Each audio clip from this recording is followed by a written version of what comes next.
Hi guys, I'm Jishan from Signing Software and B2B Manager. Today I'll learn about this payroll management, specify full explain and payroll and management, how to work payroll management systems. Let me start. Today video tutorial on language in Hindi and let me start today.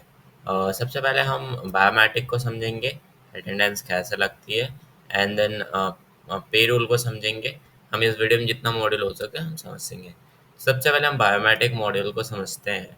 Biometric module पे हम device पर click करते हैं तो हमारा जो इसमें linked device है वो हमें फैच हो जाती है, जैसे कि हमारा यहाँ पे लिंकेड डिवाइस है। ठीक है, हमको अगर एम्प्लॉय मतलब कि हमने यहाँ से ऐड डिवाइस किया है।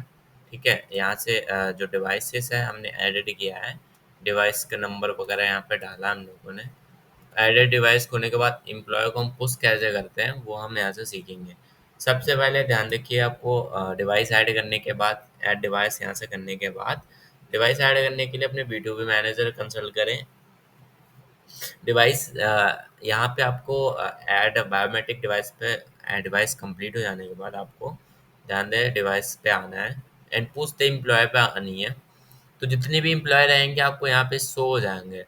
देख यहाँ पे आपको वार्निंग में already device exit device is तो ओवरराइड इन डेटा, मतलब कि अगर वो एम्प्लॉय ऑलरेडी एग्जिट है तो उस डेटा को ओवरराइड करेगा।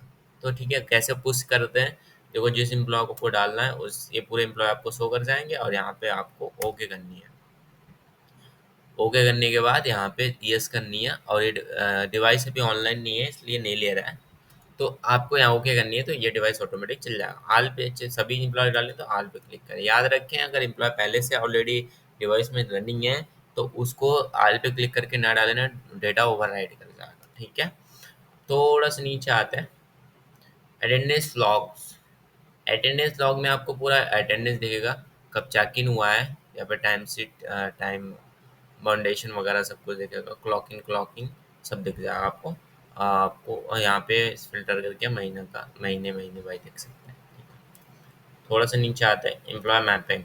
जो आपने एम्प्लॉय को डेटा पुश किया है, ठीक है, वो डेटा आपको यहाँ से हो जाएगा कि उस एम्प्लॉय का फिंगरप्रिंट लगा या नहीं लगा। तो अगर फिंगरप्रिंट एडेड हो जाएगा तो यहाँ पे ऑटोमेटिक आ जाएगा फिंगरप्रिंट एडेड। ठीक है, थोड़ा सा नीचे आते हैं, कमांड में आते हैं। कमांड में आपको दिख जाएगा कि कौन सा एम्प्लॉय कब पुश हुआ है, आपके सॉफ्टवेयर से डेटा कब गई है कब नहीं गई। ठीक है, अब बात आती है ये बायोमेट्रिक था। अब बात आती है आपका पेरोल। पेरोल में क्या क्या ऑप्शन है, पेरोल में बहुत सारे ऑप्शन है, payroll, salary salary, payroll expense and override request and report. पहले पेरोल को हम समझते हैं। पेरोल, पेरोल पे हमने क्लिक किया, पेरोल पे हमने क्लिक किया, जनरेट द पेरोल। ठीक है, यहाँ से पेरोल जनरेट होता है। पेरोल जनरेट करने से पहले हम सैलरी जो सैलरी है उसको सेट करेंगे। तो एम्प्लॉय सैलरी पे हमने क्लिक किया, यहाँ पे हमने जो एम्प्लॉय एडेड है मैं इसको डिलीट कर,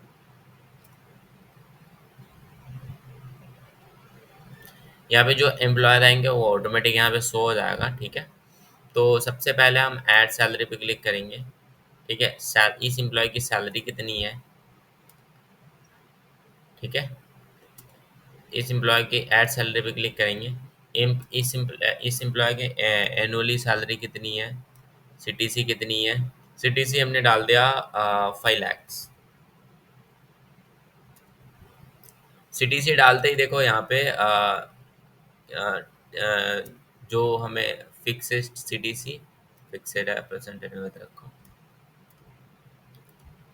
बेसिक सैलरी हमारा 80% रहेगा परसेंटेज में। तो देखो कितना बढ़िया, मतलब ऑटोमेटिक यहाँ पे आपको कैलकुलेट कर देगा कि बेसिक सैलरी कितनी रहेगी, सीटीसी कितनी है ना। और आपको ये एनुअल अमाउंट कितनी है, मंथली कितनी है, मंथली।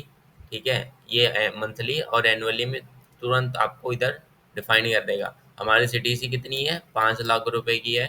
ठीक है, यहाँ ध्यान रखना। मंथली सैलरी कितनी हुई, 33,000 रुपये, ऑटोमेटिक कर देगा यार। ठीक है, उसके बाद यहाँ से परसेंटेज फिक्स करेंगे। नहीं, हमें बेसिक सैलरी काट पे 70% देना है, बाकी कटेगा बहुत सारे ऑप्शन में, ESVFI वो भी मेंशन करेंगे अभी। तो हमने ये करने के बाद इधर हमें करनी है सेव। ठीक है, ये ऑटोमेटिक इसकी सैलरी सेट हो गई। अब देखो इस पर हमने क्लिक किया, देखो यहाँ पे allow the payroll generated, yes, यहाँ से यस नो करोगे तो वो जनरेट नहीं होगा। कैसे सैलरी देते हो आप यहाँ से कर सकते हो, मंथली है, रिसाइकली है, वीकली है, कैसे। अब इस पे हमने क्लिक किया, इंक्रीमेंट सैलरी हिस्ट्री देखना चाहते हो तो यहाँ से देख सकते हो, डिलीट भी कर सकते हो आराम से। उसके बाद इंक्रीमेंट इंक्रीमेंट हुआ तो यहाँ पे किस टाइप इंक्रीमेंट हुआ है वो आप, एनुअली सैलरी कितनी बढ़ेगी, इंक्रीमेंट डेट, ठीक है, ये पूरा आप करने के बाद फिक्स करेंगे। ये तो आपका एम्प्लॉय की सैलरी देने के लिए। अब हम पेरोल एक्सप्रेस, अब इसमें क्या होगा, इसमें आपको पूरा पेरोल का ऑप्शन मिलेगा, ठीक है, आप एक्सपोर्ट कर सकते हो जो पेमेंट जाएगा। उसके बाद ओवर रिक्वेस्ट, यहाँ पे ऐड रिक्वेस्ट, कोई सैलरी के लिए रिक्वेस्ट किया हुआ है तो आप यहाँ से ऐड रिक्वेस्ट आप उसको देख सकते हैं। थोड़ा सा रिपोर्ट पे आते हैं, यहाँ पे आपको रिपोर्ट देखने को मिल जाएगा। एंड आपको सीट में चाहिए, सीट में टीडीएस वगैरह आपने सेट कर रखा है तो टीडीएस वगैरह का रिपोर्ट यहाँ से आपको मिल जाएगा, ठीक है। यहाँ से टीडीएस वगैरह, अब ये सेटिंग कहाँ करते हैं टीडीएस वगैरह मैं बताता हूँ। देखो जैसे ये पेरोल है, पेरोल में आने के बाद हमने क्या किया, देखो यहाँ पे आपको पेरोल में आने के बाद यहाँ से सबसे पहले टीडीएस तो हम बताएंगे आपको, सबसे पहले ये दिखा दे सैलरी जनरेट कैसे करते हैं। डिपार्टमेंट चूज करनी इंक्लूडिंग एक्सपेंस क्लेम, ठीक है।